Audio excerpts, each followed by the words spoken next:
ఇక అంతేకాదు చర్చిల ఆవరణకు సంబంధించి యేసుక్రీస్తు జననానికి సంబంధించిన ప్రతిమలను కూడా ఏర్పాటు చేసి ప్రదర్శనలు అయితే పెట్టారు. ఈ రోజు క్రిస్మస్ సందర్భంగా యేసుక్రీస్తు బోధనలను బిషప్లు అలాగే పాస్టర్లు కూడా భక్తులకు దైవ సందేశాన్ని వినిపించి ఉపదేశించనున్నారు.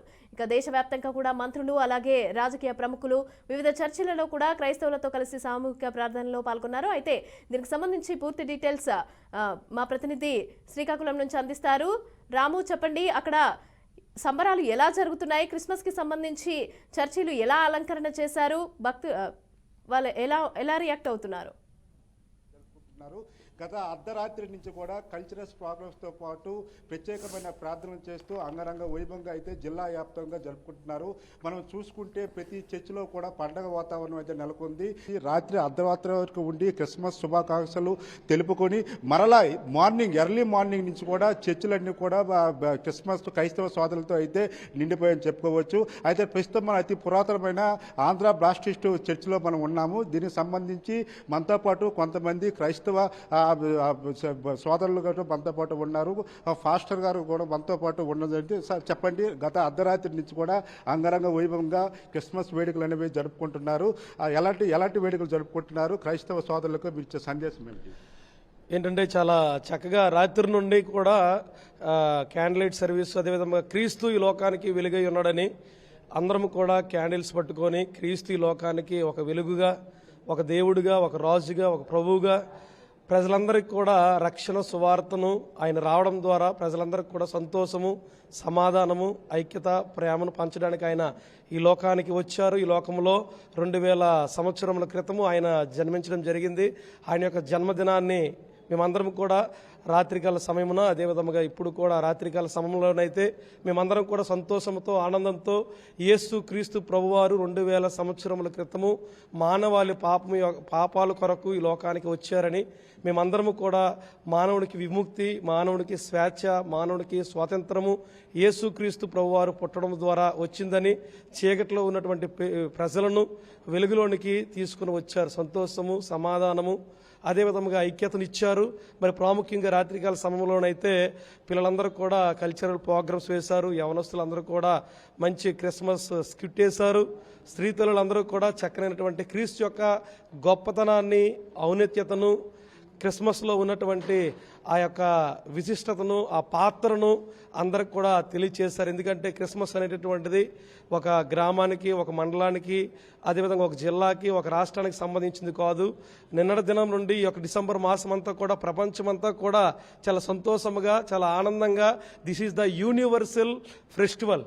All religious, all the people, they celebrate Christmas. We are so happy and we are so glad to celebrate. Today also, ఈ రోజు కూడా యేసుక్రీస్తు ప్రభువారు పుట్టిన దినం కనుక ఈ యొక్క డిసెంబర్ 25 ప్రపంచమంతా కూడా ఈ యొక్క వేడుకలు చాలా సంతోషముగా, చాలా ఆనందంగా క్రీస్తు పుట్టాడంటూ, అదే హ్యాపీ క్రిస్మస్, మేరీ క్రిస్మస్ అనేటటువంటి వినాదాలతో అందరూ కూడా సంతోషముగా, ఆనందంగా ఈ యొక్క ఆంధ్ర బాప్టిస్ట్ చర్చ్ ఆంధ్రాల వలసలో చాలా ఘనముగా, చాలా స్వాగతముగా యేసు క్రీస్తు ప్రభువారికి మహిమకరముగా ఆయన లోకానికి నిజముగా వచ్చాడని, నిజమైనటువంటి క్రిస్మస్ను సెలబ్రేట్ చేసుకోవడానికి చాలా మంది భక్తులు వేల సంఖ్యల్లో, చాలా మంది వందల సంఖ్యల్లో ఈ యొక్క పురాతనమైనటువంటి బాప్టిస్ట్ సంఘంలో దగ్గర సుమారుగా 90 సంవత్సరాలు దాటి ఉన్నటువంటి చరిత్ర కలిగినటువంటి ఈ యొక్క దేవాలయంలో మరి క్రిస్మస్ సెలబ్రేషన్లు చాలా ఘనముగా, చాలా ఆశీర్వాదకరంగా ప్రజలందరూ కూడా యేసు ప్రభు వారిని గణపరుస్తున్నారు, స్తుతిస్తున్నారు, ఆరాధిస్తున్నారు. దీన్ని బట్టి మేము కూడా ఎంతగానో సంతోషిస్తున్నాం. Thank you so much BRK TV channel. చూసుకోవచ్చు, గత అర్ధరాత్రి నుంచి కూడా ఘనంగా జరుపుకుంటున్నారు. ఇప్పుడు మళ్ళీ ఎర్లీ మార్నింగ్ కూడా వచ్చారు. గత ఏడాదితో పోల్చుకుంటే ఈ ఏడాది కూడా ఏ విధంగా సెలబ్రేషన్ చేసుకుంటారు? చాలా సంతోషకరమైనటువంటి విషయము. క్రిస్మస్ అనేటువంటిది క్రీస్తును ఆరాధించుట కనుక ప్రపంచ రాజ్యములు అన్ని కూడాను ఈ దినం మహాఘనముగా కార్యక్రమాలు జరిపించుకుంటున్నారు. ఎందుకంటే ఇది ప్రజలందరికీ కలుగుబో మహా సంతోషకరమైనటువంటి సువార్తమానము కనుక ఈ యొక్క ప్రజలందరికీ తెలియపరిచినటువంటిది. కనుక దేవుడు లోకమును ఎంతో ప్రేమించను కాక తన అద్వితీయ కుమారుని యందు విశ్వాసముంచి ప్రతివాడు నశింపక నిత్యజీవం పొందినట్టు ఆయనను అనుగ్రహించనని తెలియపరచబడి ఉన్నది. కనుక ప్రపంచ రాజ్యములన్నీ కూడాను యేసుక్రీస్తుని గురించి ఆయన దేవుని కుమారుడని, కనుక లోకములకు నశించిన దాన్ని వెతక రక్షించడానికి వచ్చి ఉన్నాడని తెలియపరచబడి ఉన్నది. కనుక ఇక్కడ జరగవలసిన కార్యక్రమం అంటే ఈ కెనడియన్ బ్యాప్టిస్ట్ చర్చిలో మరి రాత్రి చాలా చక్కగా ఈ క్యాండిల్ కార్యక్రమంలో అలాగే ఇంకా జరగవలసిన వగైరా కార్యక్రమాలను కూడా చాలా ఘనముగా కార్యక్రమాలు జరిపించారు. దేవునికి మహానామమునకు మహిమ కలుగును గాక. కనుక యేసుక్రీస్తు అసలు ఈ లోకములకు ఎందుకు రావాల్సి వచ్చింది? యేసుక్రీస్తు రావడానికి కారణం ఏంటంటే క్రీస్తు పూర్వం అనేటువంటిది ఈ లోకమంతా కూడాను సాతాను యొక్క స్వాధీనంలో ఉంది. కనుక సాతాను యొక్క స్వాధీనంలో నుండి తప్పించడానికి తండ్రి అయినటువంటి దేవుడు కుమారుడిని దేవుని ఈ లోకములకు పంపించవలసి వచ్చింది. పంపించడానికి ఎన్ని సంవత్సరాలు పట్టిందంటే 4000 సంవత్సరములు పట్టింది ఈ భూమి మీద యేసు ప్రభువులో అడుగు పెట్టడానికి. కనుక యేసు ప్రభువు వచ్చి నేటికి 2023 సంవత్సరం జరుగుతున్నది.